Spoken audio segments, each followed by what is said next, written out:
Assalamualaikum warahmatullahi wabarakatuh. Hai teman-teman, kali ini kita akan bahas tentang diabetes mellitus bersama Nabila Husna dengan NIM 08011 92044 IKM 9 semester 3 Dasar Biomedik 3 Fakultas Kesehatan Masyarakat Universitas Islam Negeri Sumatera Utara.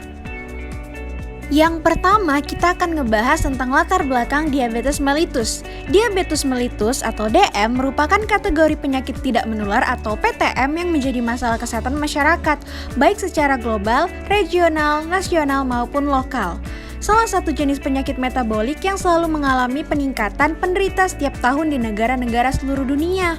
Kalian perlu tahu nih, diabetes merupakan serangkaian gangguan metabolik menahun akibat pankreas tidak memproduksi cukup insulin, sehingga menyebabkan kekurangan insulin baik absolut maupun relatif, yang akibatnya terjadi peningkatan konsentrasi glukosa dalam darah.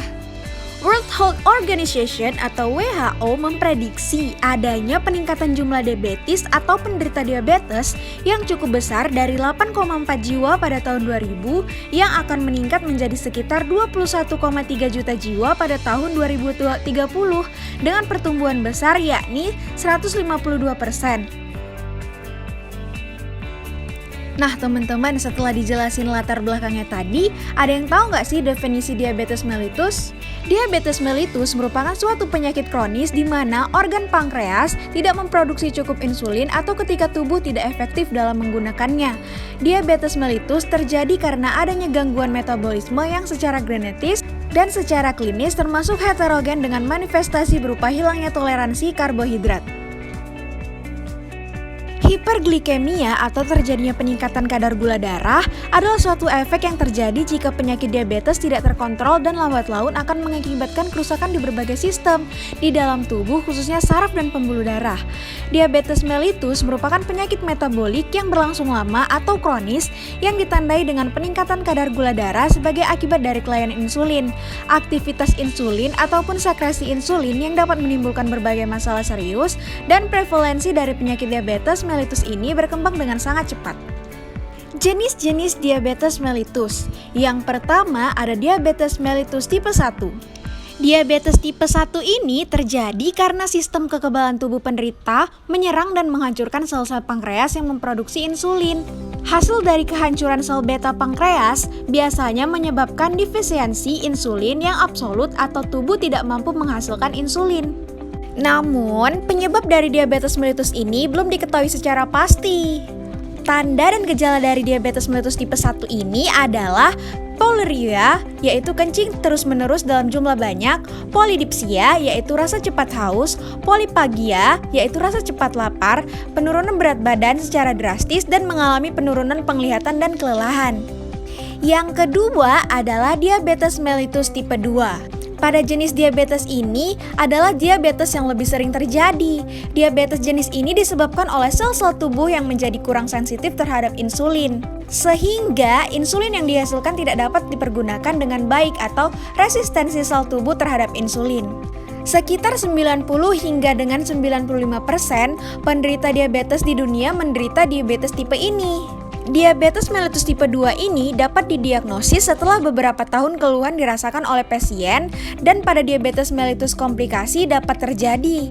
Keluhan lain yang mungkin dikeluhkan pasien adalah lemah, kesemutan, gatal, mata kabur, dan disfungsi sekresi pada pria serta pruritus vulva pada pasien wanita. Nah, yang ketiga ada diabetes tipe spesifik lain, yaitu diabetes tipe ini biasanya terjadi karena adanya gangguan genetik pada fungsi sel beta, gangguan genetik pada kerja insulin, penyakit ekskrosin pankreas dan dipicu oleh obat atau bahan kimia seperti pengobatan HIV/AIDS atau setelah transplantasi organ. Tipe yang terakhir adalah gestational diabetes. Diabetes tipe ini terjadi peningkatan kadar gula darah atau hiperglikemia selama kehamilan dengan nilai kadar glukosa darah normal tetapi di bawah dari nilai diagnosis diabetes mellitus pada umumnya. Perempuan dengan diabetes mellitus saat kehamilan sangat beresiko mengalami komplikasi selama kehamilan. Ibu dengan gestational diabetes memiliki resiko tinggi mengalami diabetes mellitus tipe 2 di kemudian hari. Gestational diabetes lebih baik didiagnosa dengan pemeriksaan sangat prenatal karena lebih akurat dibandingkan dengan keluhan langsung yang dirasakan klien. Siapa aja sih yang dapat beresiko terkena penyakit diabetes mellitus? Yang pertama adalah prediabetes, yaitu orang-orang dengan kadar glukosa darah di antara normal dan diabetes sangat beresiko tinggi karena terkena diabetes. Diperkirakan 1 dari 10 orang dengan prediabetes akan beranjak menjadi penderita diabetes pada tahun berikutnya. Sampai saat ini, hanya cek gula darah rutin yang bisa mendeteksi seseorang terkena prediabetes atau tidak. Yang kedua, riwayat keluarga diabetes. Resiko diabetes dapat diturunkan dalam keluarga, terutama keluarga inti yang mencakup ayah, ibu, dan saudara kandung. Seperti dilansir dari penelitian Experimental Diabetes Research di Korea Selatan, seorang anak dari ayah dan ibu yang diabetes berisiko 6 kali lebih tinggi terkena diabetes dibandingkan anak-anak lain yang orang tuanya tidak menderita diabetes. Yang ketiga, mengalami gangguan kesehatan. Diabetes bisa ditandai dengan gangguan kesehatan seperti hipertensi, kadar lemak darah tinggi, kadar HDL rendah, atau adanya riwayat penyakit jantung. Kadar gula darah yang lebih tinggi dari normal baik pada fase diabetes maupun prediabetes membuat seseorang beresiko lebih tinggi terkena penyakit kardiovaskuler. Yang keempat, kelebihan berat badan akibat asupan gula lemak darah yang berlebihan. Kelebihan berat badan, terutama akibat asupan gula dan lemak yang berlebih, adalah faktor resiko diabetes yang cukup penting. The American Journal of Clinical Nutrition menyebutkan 8 dari 10 pria dengan diabetes memiliki berat badan berlebih. Berat badan dikatakan berlebih bila indeks massa tubuh atau IMT, yakni berat badan kilogram dibagi tinggi badan kuadrat centimeter, sama dengan atau lebih dari 23. Bahkan, diabetes sangat mungkin diderita seseorang yang terlalu banyak mengkonsumsi kalori, gula, serta lemak setiap harinya. Jadi, jangan kebanyakan makan gula ya. Kapan sih diabetes mellitus dapat terjadi? Melonjaknya kadar gula darah tidak selalu berarti bahwa seseorang mengidap penyakit ini. Dalam keadaan normal, kadar gula darah puasa orang dewasa adalah kurang dari 10 mgdl. Pada prediabetes, kadar gula darah puasa mengalami kenaikan dan bisa mencapai 100 hingga 125 mgdl. Jika kadar gula darah puasa sudah lebih dari 125 mgdl, maka seseorang sudah dikatakan mengidap penyakit diabetes. Prediabetes terjadi saat glukosa yang berasal dari makanan mulai menumpuk dalam aliran darah. Namun sayangnya tubuh tidak bisa mengolah glukosa makanan tersebut, sehingga terjadilah penumpukan.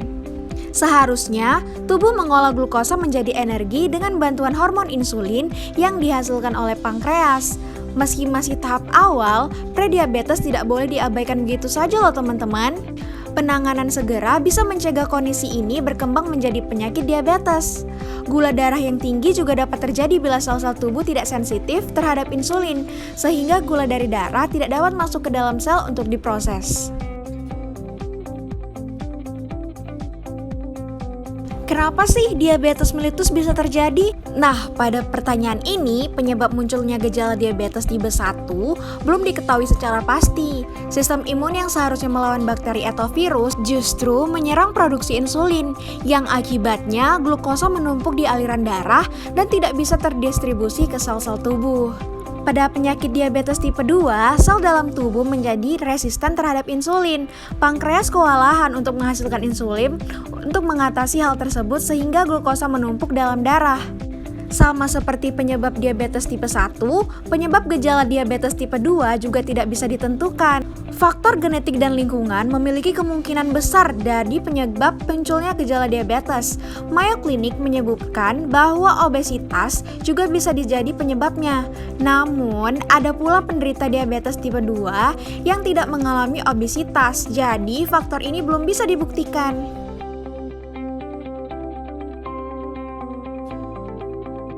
Di mana sih diabetes mellitus dapat terjadi dalam tubuh? Seperti yang telah dijelaskan tadi, bahwa diabetes merupakan serangan gangguan metabolik menahan akibat pankreas tidak memproduksi cukup insulin, sehingga menyebabkan kekurangan insulin baik absolut maupun relatif, yang akibatnya terjadi peningkatan konsentrasi gula dalam darah.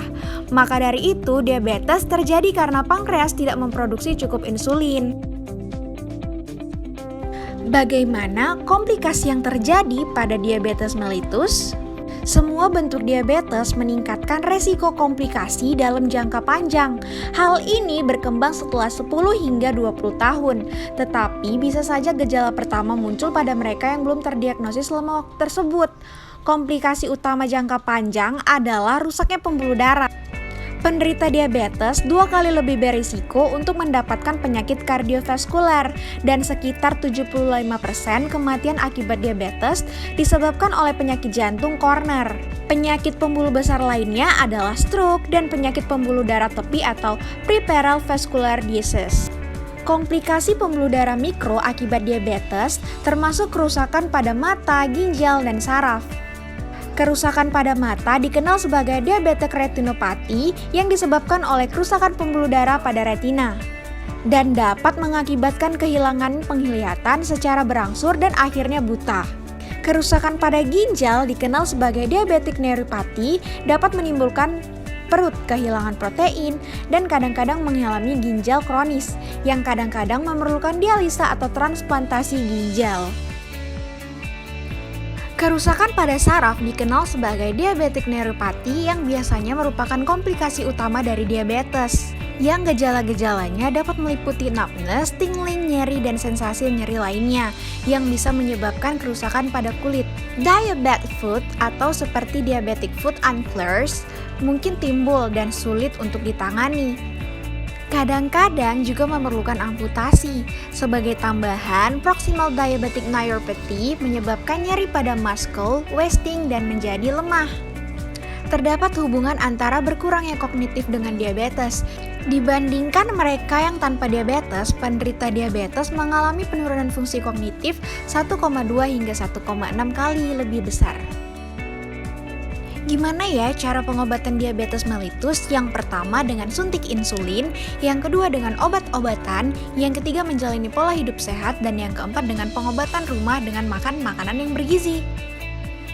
Cara mencegah diabetes mellitus, yang pertama memiliki badan yang ideal, banyak makan buah dan sayur, yang ketiga mengurangi konsumsi gula, dan yang keempat adalah aktif berolahraga. Mitos dan fakta tentang diabetes mellitus. Terdapat mitos, orang yang dengan diabetes harus melakukan diet khusus. Namun faktanya, diet makanan sehat bermanfaat bagi siapapun termasuk orang dengan diabetes.